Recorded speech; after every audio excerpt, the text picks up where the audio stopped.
व्हायलाच पाहिजे. आणि तोच हा जो प्रयत्न आहे हा तोच आहे की आजकाल राजकारण चालू आहे. तर राजकारण जेव्हा दुसरी लाट चालेल त्यावेळेला दुसरी लाट अयोध्या झालेला आहे. अयोध्यावर सुद्धा बघूया काही करता येईल. तर लाटेबरोबर तर जायलाच पाहिजे. मराठी चित्रपटाचे शूटिंग वगैरे हल्ली फॉरेन लोकेशन करतात, तर आपण पण असे करणार का? माझी इच्छा आहे की मॅक्सिमम शूटिंग आपल्या भारतात व्हायला पाहिजे. कारण भारतात पुष्कळशे लोकेशन आहे. पण जर समजा आपला जो सब्जेक्ट आहे तो सब्जेक्ट डिमांड करत असेल की तुम्हाला फॉरेनला जायचं आहे आणि फॉरेनला शूटिंग करायची आहे तर त्याच्यात काही हरकत नाही. पण आपल्या इथे एवढे चांगले लोकेशन्स आहे. अनएक्सप्लॉयटेड लोकेशन जे आपण म्हणतो ते अनएक्सप्लॉयटेड लोकेशन्स एवढे आहेत. कोणाला माहिती होतं ते आता मालदीवच्या बाजूला जे दुसरी जागा आहे जे आपल्या भारतात आहे आणि आपल्याला आजपर्यंत माहिती नव्हतं. तर अशा प्रकारचे लोकेशन्स फार इथे आहेत. तर मला वाटतं की आपण जास्तीत जास्त प्रयत्न करूया की भारतात शूटिंग होईल आणि एखाद्या सब्जेक्टची डिमांड असेल तर ते ऐकू. आकाशी सर, हल्ली FTI मध्ये जे घडलं त्याच्यावर काय भाष्य करणार आपण? मी कशाला भाष्य करू त्याची? आपण पण डीन होता ना FTI झाले, त्याला 25 वर्ष झाली, इतिहास झाला. सिनियर म्हणून काय भाष्य कराल? खरं तर मी काही करणार नाही भाष्य. याचं कारण काय आहे, तुम्हाला गेले अनेक वर्ष FTI त्यातले संप मुलं याच्याबद्दल तुम्ही मीडियाने इतकं छापलेलं आहे की त्यात मी काय बोलायचं.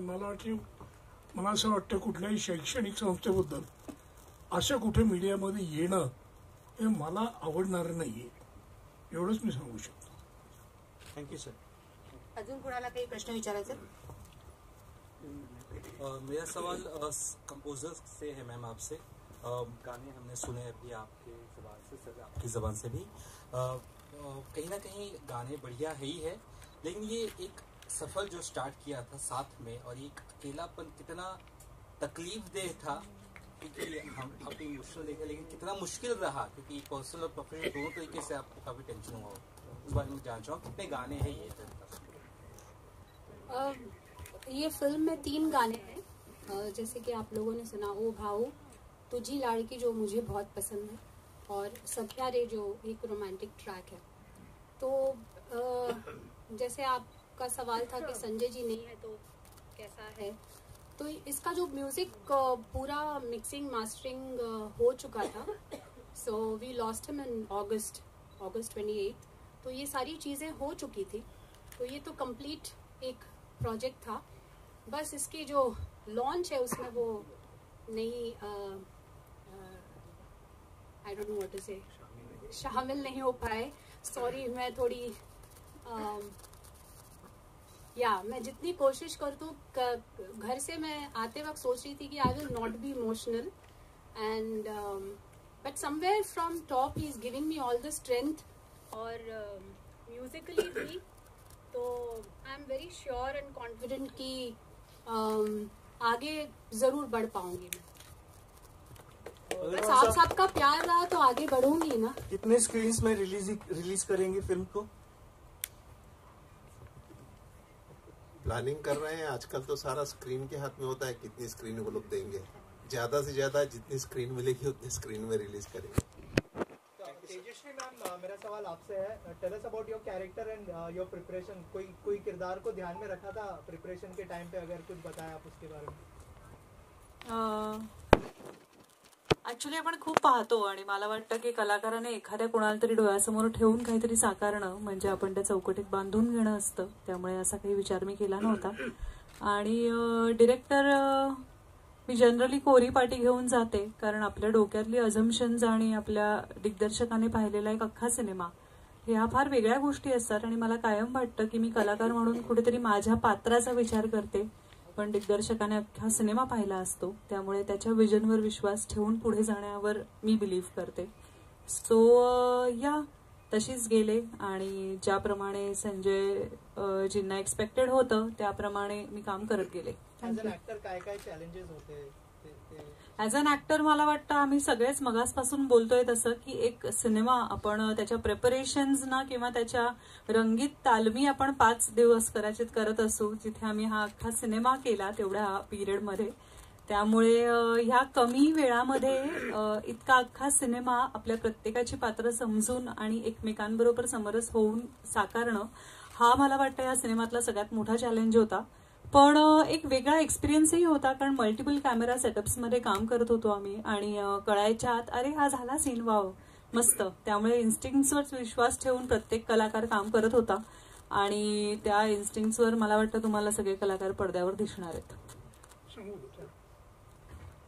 हिने फार महत्वाचा मुद्दा तुम्हाला सांगितला. काय आहे, तांत्रिक विचार हल्ली फार करून ऍक्टिंग करणारी एक जमात आली आणि सगळ्यात त्यातला वाईट भाग असा आहे जो पूर्वी नव्हता आत्ता आहे. शॉट झाला की सगळे कलाकार शॉट बघायला जातात. मला तुम्ही पर्सनली विचाराल ते माझं काम नाहीये. ते ज्याचं काम आहे तो बघावं. आणि आत्ता या सिनेमात हे महत्वाचं का होतं, कारण 4-5 कॅमेरे आहेत, त्यामुळं मी या कॅमेऱ्याकडे बघूनच ऍक्टिंग करणार असं नाही चालणार. So you don't act for the camera, you act for the film. हे फार महत्वाचं असतं आणि करून करून रियाज करून करून तुम्हाला एखादी गोष्ट जमते. आता आज थालपीठ करायचं म्हटलं काल शिकायला नाही सुरुवात करत आम्ही. हे रोज आम्ही काहीतरी करायला लागतो. फार गैरसमजुती आहेत म्हणून मी सांगतो ऍक्टिंग बद्दलच्या. काय तयारी करता, तुम्हाला कोणी काम द्यावं किंवा काम देऊ नये, तुम्ही रोज काम केलं पाहिजे.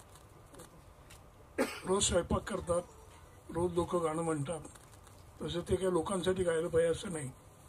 पण तुम्ही स्वतःसाठी काहीतरी करत असाल तर या गोष्टी मुरतात आणि मग येतात. कुठलीही कला ही डोक्यातनं येणारी गोष्ट नाही, डोक्यातनं विचार येतात. आणि वाईट काम कसं चांगलं आहे मी समजून देऊ शकतो तुम्हाला. विचारलं डोक्याचा उपयोग त्याच्याकरता करता, चांगल्या कामाकरता आतून यावं लागतं असं मी तुम्हाला सांगतो.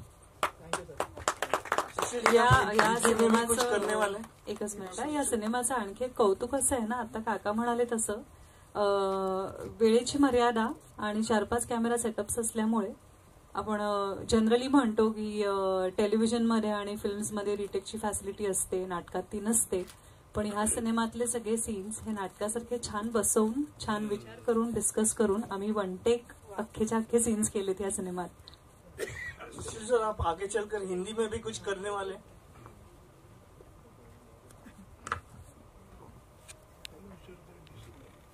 हिंदी में भी कुछ करने वाले हैं. अभी मराठी की बात चल रही है तो अभी मराठी के बारे में बात करेंगे, लेकिन डेफिनेटली आपको हिंदी के लिए भी बुलाऊंगा जल्दी से. मलयालम भी करने वाले हैं. कश्मीर से कन्याकुमारी. क्वीन मेकर व्हायला आवडेल का? मी या चित्रपटाच्या विचार या प्रेस कॉन्फरन्स मध्ये तो मुद्दा कुठे येणार? गैरलागू प्रश्न आहे. मलाही असं वाटतं आणि मला FTI बद्दल विचार मला आवडलं नाही. आज आपण कशा करता आलो इथे?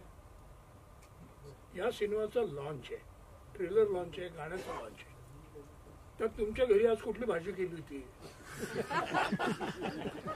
हा प्रश्न गैरलागू आहे. माझी विनंती आहे म्हणजे आपण विषयाला धरून प्रश्न विचारू, राग मानू नका. सर तुमचा किरदार बद्दल काय सांगा आणि काय प्रिपरेशन होती, कसा एक्सपिरियन्स होता? अच्छा अमित सर तुमच्यासाठी प्रश्न आहे. मला वाटलं सर सेंटर मध्ये बघा. माझ्या कॅरेक्टरबद्दल मी आधीच सांगितलंय तुम्हाला की एक तर या चित्रपटात काम करण्याचा जो अनुभव आहे तो फारच वेगळा होता. कारण की विदाउट, जसं मोहन सर बोललेत की आजकाल एक ट्रेंड आली आहे वर्कशॉप 15-20 दिवसात घेतात, नंतर कॅरेक्टर, मेथड ऍक्टिंग, फार मोठे मोठे शब्द वापरले जातात. पण जर टीम चांगली असेल आणि कॅप्टन चांगला असेल तर थोड्याशा रिहर्सलमध्ये आणि ते एक अंडरस्टँडिंग असेल, इगो नसेल तर जसं तेजस्वी बोलली 1 टेक सीन्स झाले आहेत आणि खरंच ते खूप असे जुळून आले आहेत. कोणी असं जाऊन शॉट बघायचं नाही की मला शॉट दाखवा वगैरे, आणि म्हणून तो प्रोजेक्ट एफिशियंटली घडून आला. आणि मला तर खरं सांगू तर संजयनी ज्या प्रकारे एकदाच डिटेलिंग दिली होती की असं असं पाहिजे, तर कोणालाही असं डोळ्यासमोर न ठेवता एक आपल्या हातून जे म्हणजे काल्पनिक पात्र म्हणता येईल, पण असले कॅरेक्टर्स आपण अवतीभोवती बघतो, पण एक ट्रॅप असतो त्यामध्ये की तुम्ही फसू शकता असे कॅरेक्टर करताना. न कळत एखाद्या पॉलिटिशियनला बघून तसंच मग मिमिक्री करण्याचा प्रयत्न करता, ते नको होतं संजयला. तर ते त्यांनी खूप चांगल्या प्रकारे आमच्याकडनं करून घेतलंय आणि ते करण्यात खूप मजा आली. खरंच एक फ्रेशनेस पण आहे त्यामध्ये, आणि सब्जेक्ट हा आपण नेहमीच बघतो, पण तो एक वेगळे पण तुम्हाला पिक्चर बघताना जाणवेल. अजून कोणाला काही प्रश्न आहेत? तेजस्वी मॅडम, आपण हिंदीमध्ये पण काम केलंय आणि मराठीमध्ये तुम्ही खूप काम केलंय, काही फरक जाणवतो का तुम्हाला? संदीप जी, आपण आता बाईट करूया आणि मग नंतर वन ऑन वन आपण एकत्र भेटू कि इसके अंदर में किस तरह की स्टार कास्ट होनी चाहिए, कैसा होना चाहिए. संजय अमर के अपने खुद कुछ सिलेक्शन थे. सर मैं इन आर्टिस्ट को लेके आना चाहता हूँ, और मैंने उनको हमेशा गोएड दिया कि मैंने उनको कभी भी ना नहीं कहा कि नहीं आप इस आर्टिस्ट को मत लो, इस आर्टिस्ट को नहीं करो. और एक धीरे धीरे एक कास्ट, बहुत बड़ी कास्ट असेंबल हो. यानी आप देखेंगे इसके अंदर में करीब 14 से 15 कैरेक्टर्स हैं पूरी पिक्चर के अंदर में. अनफॉर्चुनेटली आज काफ़ी लोग आने वाले थे, लेकिन जैसे कि आपको पता है सबकी कुछ ना कुछ शूटिंग चलती रहती है, उसकी वजह से इवन हमारे डायरेक्टर नहीं आ पाए, पर बस वो असेंबल होता चला गया और पिक्चर बन गई. सेम ऐसे ही म्यूजिक का, म्यूजिक भी ऐसा ही हुआ कि हमको पहले बहुत लग रहा था कि भाई जिन्होंने कभी मराठी म्यूजिक किया ही नहीं है किस तरह से मराठी म्यूजिक करेंगे, वैसे उस पर से सिंगर, पर उन्होंने अपना रोल इतना बखूबी निभाया है कि बहुत अच्छा. सर, जब भी कोई फिल्म हम बनाते हैं पॉलिटिक्स के ऊपर, लोग गेस करने लगते हैं कि कौन से पॉलिटिशियन के ऊपर फिल्म होगी, क्या होगी, तो आई एम श्योर ये ट्रेलर देखने के बाद भी लोग गेस करेंगे. तो सर कुछ कहना चाहेंगे कि क्या यूएसपी होने वाली है और क्या किसी पॉलिटिशियन को ध्यान में रख के फिल्म बनाई? मुझे लगता है मैं इसके ऊपर मैं कुछ भी टिप्पणी करूं, इससे लोगों ने फिल्म में जाकर के देखना चाहिए, और लोगों ने अपने अपने कमेंट सोशल मीडिया में डालने चाहिए कि भाई अरे ये फिल्म तो शायद इससे रिलेट करती है, ये फिल्म शायद इससे रिलेट करती है. आज उसके ऊपर में टिप्पणी करके कोई फायदा नहीं है और आप लोगों को मजा भी नहीं. सर, ये शूट कहाँ हुआ है और इतने बड़े स्टार कास्ट किस तरह का मैनेजमेंट करने में आप लोगों को तकलीफ हुआ या किसी परेशानी के बारे में? और शूट करने में परेशानी तो जरा भी नहीं हुई, और अलग अलग लोकेशंस के ऊपर भी शूट हुई है, करीबन 5 से 6 लोकेशंस हैं, और कोई बात की परेशानी है ना, कोई रुकावट जिसको बोलते हैं कि शूटिंग के अंदर में कोई रुकावट आ गई या कोई वजह से कैंसिल हो गई, कोई रुकावट नहीं, कोई कैंसिल नहीं, सब कुछ बहुत सही. सर, कोई लास्ट में कोई मैसेज देना चाहेंगे जो ऑडियंस 9 फरवरी को फिल्म देखने वाली है? मैं तो ऑडियंस को यही कहूँगा कि आप जरूर सिनेमा में जावें, सिनेमा हॉल में जावें. ये बड़े पर्दे की पिक्चर है, आप सिनेमा हॉल में जाकर के पर्दे पे इसका बैकग्राउंड म्यूजिक जो है वो बहुत ज़्यादा फोर्सफुल है. आपने देखा होगा गाना जो है वो अभी आपने सुना होगा, ओ भाऊ गाना जो है आप जब सुनते हैं तो आप सुनते वक्त ही आपके गूज़बम्प्स होने लगते हैं कि अरे क्या गाना होगा, क्या उसकी थ्योरी होगी. तो मेरा संदेश यही है कि सब जनों ने सिनेमा में जाकर के ये फिल्म देखना चाहिए, और जैसा आपने कहा कि वो कहाँ आप रिलेट करते हैं, वो रिलेट कैसे करते हैं उसको आप सोशल मीडिया पे डालें. म्यूजिक जो है किसी भी फिल्म का बहुत इंपॉर्टेंट हिस्सा होता है, लेकिन लोकशाही पॉलिटिक्स के ऊपर ये म्यूजिक है, पॉलिटिकल फिल्म क्या है, थोड़ा सा बताइए क्या थॉट प्रोसेस था और क्या ब्रीफ मिला था डायरेक्टर साहब की तरफ से, दोनों से जानना चाहूँगा. हाँ, एज कंपोज़र होने के नाते बहुत ज़रूरी कि हम जाने, जैसे आपने बोला कि फ़िल्म का बेसिस क्या है, तो ये एक पॉलिटिकल थ्रिलर है लोकशाही, लेकिन उसी में ड्रामा है और थ्रिलर है, रोमांस है, और एक बहुत ही खूबसूरत एक गाना है जो एक लड़की तुझी लाड़की जो गाना है वो एक डॉटर और फादर का एक जो बॉन्ड है वो उसमें दर्शाता है.